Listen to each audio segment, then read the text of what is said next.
Cyberpunk 2077 just made good on their promise to release yet another update. This time, it's update 2.3 set to release tomorrow, July 17th, in tandem with the release of Cyberpunk onto Mac. And the developers have just revealed what we should expect, and sadly, there is no official mod tools included with 2.3, but we will be receiving a host of new features ranging from Autodrive to enhanced Photomode, along with new cars and quests to obtain them, quality of life improvements, along with enhanced PC support for AMD and Intel GPU owners, as well as VRR for consoles. Honestly, there's a lot to cover here, and if you're interested in staying up to date on all the latest with Cyberpunk, please consider hitting subscribe and ringing the notifications bell. And with that, let's dive on in.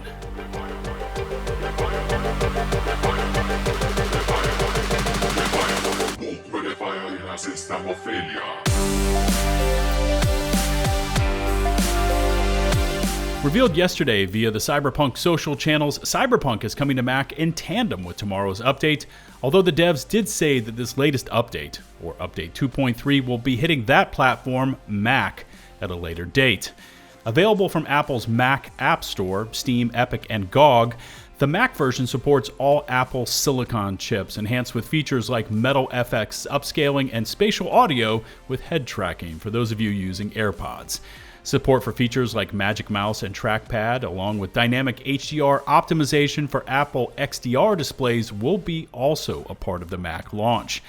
The in-game footage on display during today's REDSTREAM looked to be high quality, with recommended high fidelity and very high fidelity requiring more RAM and enhanced chipsets. Cross progression has also been confirmed, making it so players can literally hop from one platform to the next and continue their adventures in Night City. It was also confirmed that if you already own the game on another platform, you won't have to purchase it again for Mac, which is, great news for gamers who want to try it out on Mac but don't want to get hit with another purchase of the game or lose their previous progression. For the longest time, players have asked for even more vehicle customization and more vehicles in general, with the first of these, the Semi-Maru, appearing in-game after being stealthily snuck into the back pages of the Cyberpunk 2077 Kickdown comic book series. Powell Sasko revealed that the team has included this artwork for the Semi-Maru in the final pages of Kickdown, and that nobody within the community had previously found it. This is the Kickdown, as Adrian said, and we actually included a little of a hint for you guys, if you maybe paid attention. So we go to the last page of that comic book, there is actually a Yaiba Semi-Maru picture that we included here already some time ago, just to, to give you a little of a foreshadowing and see how much you're paying attention to what we are doing in various media. I know that some of you are. I didn't see this on Reddit, though, so I'm a little disappointed, I have to say, Reddit bunch. Guys, you need to really pay more attention because we are doing a lot of stuff that you are missing. Now, to unlock the Semi-Maru, you must first complete the Hunt quest, where you assist River, along with the street racing quest, The Beast and Me, involving you pairing up with Claire in her quest for revenge, with an additional side quest to unlock the CrystalCoat feature. The Rayfield Caliburn Mordred will require players to go through a like series of quest completions, including The Beast in Me Badlands, The Beast in Me Santo Domingo, Transmission, and Search and Destroy. The completely new Muramasa will require you to purchase one Yaiba vehicle, purchase at least 3 vehicles through the Auto Fixer, and complete Reported Crime You Play with Fire, where you go to Zeitgeist's Den. And finally, players will be able to get their hands on a brand new bike. The Chevillon Legatus 450 Aquila requires no quest to unlock and can be found through the Auto Fixer terminals. Yeah, nice selection of new vehicles coming to the game, including some armor specs on some of those, which will pair nicely with a feature we saw briefly featured in previous Switch 2 footage, Autodrive. It is finally coming to the game, allowing players to either select a target and have the vehicle drive them to that specific location, freeing them up to do other things like watching Night City go by, or players can also select the free roam mode, allowing the vehicle to drive without a destination, mimicking the multiple hours of montage footage seen on YouTube, where players will literally drive around Night City for hours, soaking up the vibes of the city all while listening to the tunes.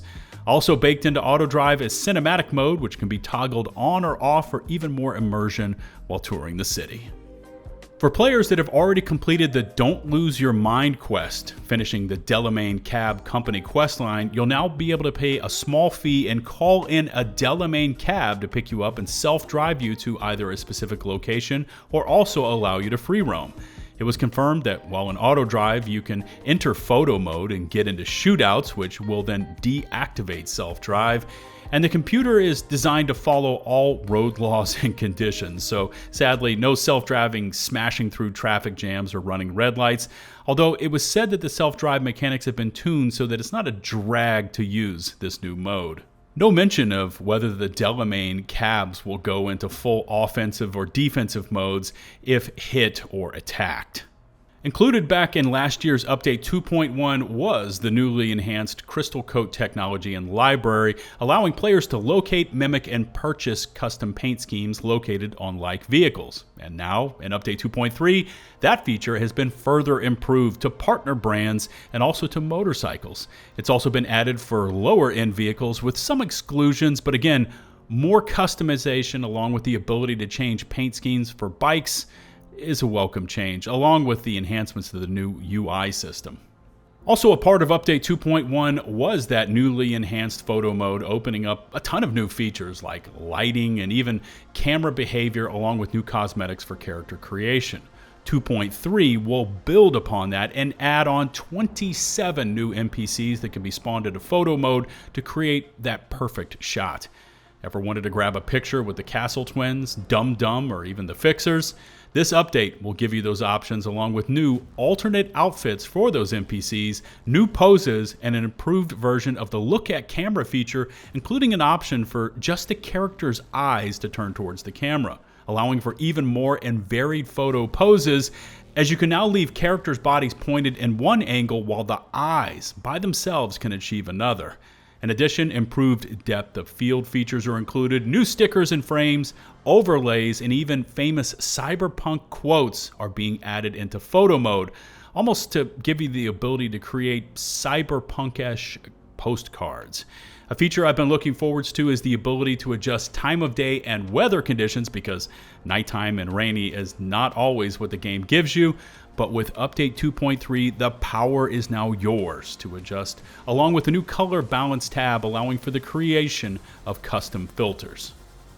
Fixes for long and ongoing quest issues will be included for jobs like Sex on Wheels and Shot by Both Sides, along with general gameplay fixes for items like bugs that caused automatic weapons to fire slower than intended, because we all want more rate of fire. Am I right?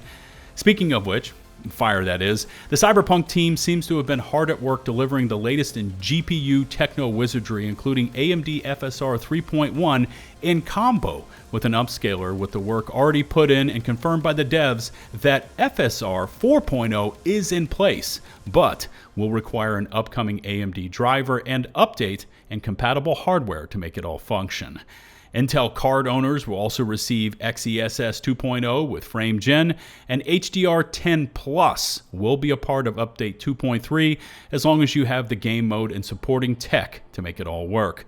Larger save size was added into the game from 12 up to 15 megs now, along with more improvements to DLSS, which will be present once this update goes live as well. And finally, VRR, or Variable Refresh Rate support for PlayStation 5 and Xbox Series X and S, is confirmed to be in Update 2.3.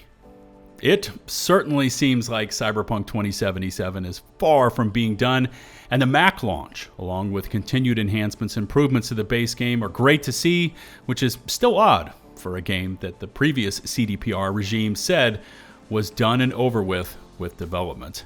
Unfortunately, much requested items like multiplayer, the official dev tools, and or new content or DLC was not discussed. But the steady flow of Cyberpunk 2077 seems to be on the horizon for years to come.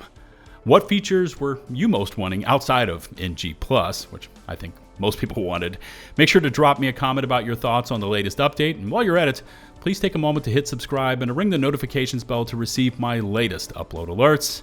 And until the next one, see ya in Night City, Shooms. This is LtBuzzLitebeer, signing off.